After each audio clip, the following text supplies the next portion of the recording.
Tahu Menteri Ekonomi bercuti. Jadi sebulan pula cuti. Selamat datang Menteri MITI. Maaf ya tadi saya petik sikit. Saya nak rekod Menteri MITI masuk balik.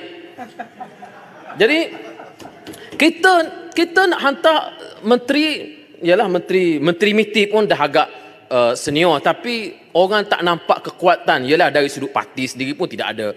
Mungkin tidak ada lagi lah kekuatan tu. Jadi saya harap supaya kalau boleh ada pemimpin agak senior untuk dihantar. Untuk dihantar pergi.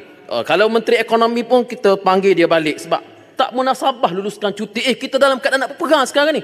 Kita nak berperang sekarang ni. Perang ekonomi. Tiba-tiba perang ekonomi, kita memberikan cuti sebulan kepada seorang menteri yang memegang portfolio yang agak penting. Ini saya rasa satu perkembangan yang agak luar biasa yang berlaku di dalam negara kita pada hari ini.